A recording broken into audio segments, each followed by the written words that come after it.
ராவணன் வந்து எல்லாத்துக்குமே தெரியும், அப்படித்தானே? ராவணன் யாருங்கய்யா? இலங்கை அரசன். அவர் தான் முதல் அடியார். அப்படின்னா அவர் தான் சிறந்த அடியார்.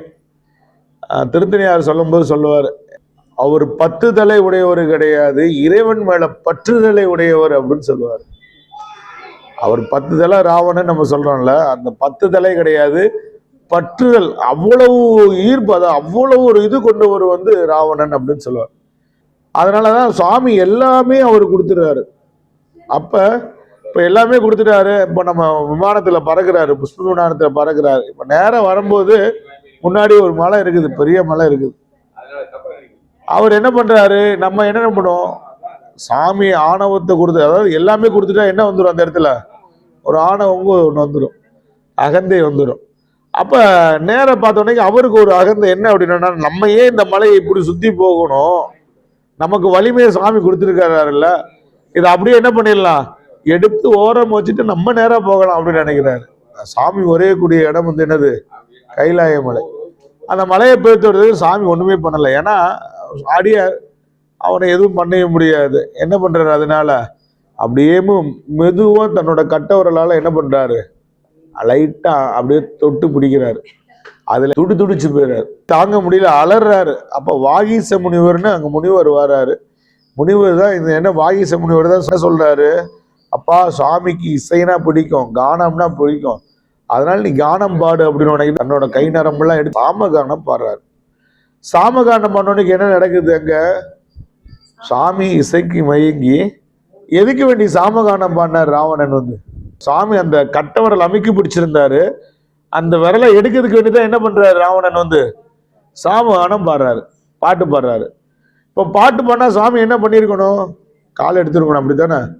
அதை மட்டும் தானே எடுக்கணும், அதுக்கு வேண்டி தானே பாடுறாரு. ஆனா இங்க சாமி அது மட்டும் பண்ண, முக்கோடி வாழ்நாளும் யாரும் வெல்ல முடியாத வாழும் கொடுக்கிறாரு. தவம் இருந்து வாங்கக்கூடியதெல்லாம் சும்மா பாட கேட்காம இந்த வச்சுக்கோ இந்த வச்சுக்கோன்னு கொடுக்குறாரு. காலை மட்டும் முக்கோடி வாழ்நாளும் யாரும் வெல்ல முடியாத வாழும் கொடுக்கிறாரு. ஏன், ஒரு பாட்டு பாடினதுக்கு. சரி, ஏன் பாட்டு பண்ணா நான் எங்களை வந்து சங்கீத கிளாஸ்ல போய் சொல்லி கொடுத்து ராகெல்லாம் சொல்லி கொடுக்கலாமே அப்படின்னு நீங்க கேள்வி கேட்கலாம், அப்படித்தானே? சாமிக்கு பாட்டு தான் பிடிக்கும், எந்த பாட்டா இருந்தா என்ன அப்படி நம்ம கேட்கலாம், அப்படித்தானே? ஆனா இதுக்கும் சாமி ஒண்ணு சொல்றாரு, என்ன அப்படின்னா, நீங்க வந்து சமய குறவர்கள், சந்தான குறவர்கள் அப்படின்னு என்ன பண்ணணும் தெரிஞ்சுக்கணும். உங்களுக்கு தெரியும்னு நினைக்கிறேன். சமய குறவர்கள் யாரு அப்படின்னா, முதல்ல திருஞான சம்பந்தர், திருநாவுக்கரசர், சுந்தரமூர்த்தி நாயனார், அதுக்கப்புறம் மாணிக்க வாசகர். இவங்க வந்து சமய குறவர்கள். இந்த குறவர்கள் மீனிங் என்ன அப்படின்னா குருமார்கள் அப்படின்னு அர்த்தம். இந்த சைவத்துக்குரிய குருமார்கள் யாருன்னா இந்த 4 பேர் தான். சம்பந்தர், நாவுக்கரசர், சுந்தரர், மாணிக்க வாசகர் தான் யாரு, இந்த சமய குறவர்கள், சமயத்துக்குரிய குருமார்கள் அப்படின்னு அர்த்தம். இந்த சந்தான குறவர்கள் அப்படின்னு சொல்றோம்ல, இந்த சந்தான குறவர்கள் யார் அப்படின்னா குரு சிஷிய பரம்பரை. இப்போ வேற ஒண்ணும் இல்லை, நேரம் சுவாமிகிட்ட இருந்து உபதேசம் பெற்று அப்படியே வழியா எங்க வருது, இப்போ குருநாதர் சீடருக்கு உபதேசம் பண்ணுவாரு, அந்த சீடர் மறுபடியும் குருநாதர் ஆகி மறுபடியும் சீடருக்கு என்ன பண்ணுவாரு, உபதேசம் பண்ணுவார். இதுதான். அப்ப இதுல அகச்சந்தான குறவர்கள், புறச்சந்தான குறவர்கள் அப்படின்னு இருக்காங்க. அப்ப இங்க இருக்கக்கூடியவங்க யாருன்னா, முதல்ல பூலோகத்துல மெய்கண்ட தேவநாயனார் நேரம் உபதேசம் பெறாரு, சரிங்களா?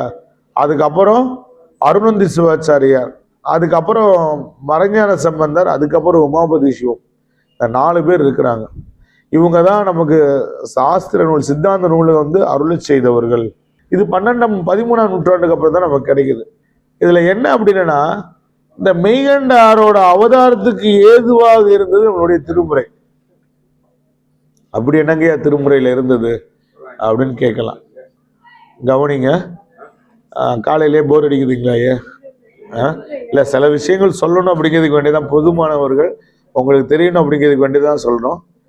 அச்சுத கலப்பர் அப்படின்னு ஒரு அடியார், பெண்ணாயிடம் அப்படின்னு சொல்லக்கூடிய ஊர்ல வந்து நம்ம தூங்கானை மாடன்னு ஒரு திருமுறையில வரும், அந்த தளத்துல இருக்கிறாரு. அவர் கல்யாணமாகி என்ன இல்லை, குழந்தை பேர் இல்லை, ரொம்ப நாளா குழந்தை பேர் இல்லை. அப்ப ஒவ்வொரு குலத்துக்கும் ஒவ்வொரு குருநாதர் இருப்பாங்க. அவரோட குருநாதர் யாருன்னா சகலாகம பண்டிதர் அப்படின்னு துறையூர்ல இருக்கக்கூடிய ஒரு குரு. சகல ஆகமங்களையும் தெரிந்ததுனால அது சகல ஆகம பண்டிதர் அப்படின்னு பேரு. பண்டிதர் குருநாதர் அப்படின்னு பேரு. அவர்கிட்ட போய் கேட்குறாங்க. அவர்கிட்ட போய் கேட்ட உடனே அவர் என்ன சொல்றாருன்னா, திருமுறை நூல் சாத்தி பார்க்கறது நம்மளுடைய மரபு. நூல் சாத்தி பார்க்கறதுனா முன்னாடி ஏடு தான் இருக்கும், இது மாதிரி புக்கெல்லாம் இருக்காது. இப்போ ஏடுனா முன்னாடி எழுதியிருப்பாங்க, பின்னாடி எழுதியிருக்க மாட்டாங்க, அப்படித்தானே? அப்ப இந்த ஏடுல என்ன பண்றது, பஞ்சாட்சர மந்திர ஜபம் பண்ணி ஓதி அப்படி நூலை என்ன பண்றது, இப்படி நூலை சாத்தி இப்படி பார்க்கறது. அப்ப இந்த இடத்துல நமக்கு என்ன பதிகம் வருதோ அது அந்த வினை நீங்க பெருமான் அருளி செய்தது அப்படின்னு நம்ம இந்த பதிகத்தை பார்க்கணும். அப்ப இவர் போய் கேட்கும் போது அந்த பதிகத்தை எடுத்து பார்க்கறாங்க. பார்த்த உடனே என்ன ஆகுது, பேயடையான் பிரிவெய்தும் பிள்ளையினோடு உள்ள நினைவு ஆயினவே வரம்பெறுவர் ஐயுற வேண்டாம் அப்படின்னு என்ன ஆகுது, திரு வெண்காட்டு திருப்பதியும் கிடைக்குது. அப்ப அந்த திருப்பதிகத்தை பார்த்த உடனே என்ன பண்றாரு, இந்த தளத்துல போய் இருந்து இந்த திருப்பதிகளை பாடி இறைவனை வழிபாடு செய்துட்டு வாங்க, உங்களுக்கு குழந்தை பேர் கிடைக்கும். அவரோட குருநாதர் சொல்லிடுறாரு. கிளம்பி போயிடுறாங்க. அங்க முக்குல நீராடி அந்த திருப்பதிகளை பாடி வராங்க. அப்ப சுவாமி அசரீதியா ஒண்ணு சொல்றாரு, இந்த ஜென்மத்துல உங்களுக்கு குழந்தை பேர் என்பது கிடையாது, இருந்தாலும் கொடுக்குறேன். ஏன் கொடுக்குறேன் அப்படின்னா, சம்பந்தர் அருளி செய்த திருக்கடைக்காப்பு நீங்க பாடுறதுனால தாரன்னு சொல்றாரு. எவ்வளவு பெரிய விஷயம். சம்பந்தர் ஒவ்வொரு பதியும் அருள் செய்யும் போது எனதுரை தனதுரையாக நான் சொல்லல, எனக்குள்ள இருந்து இறைவன் உணர்த்த நான் சொல்றது அப்படின்னு சொல்றாரு.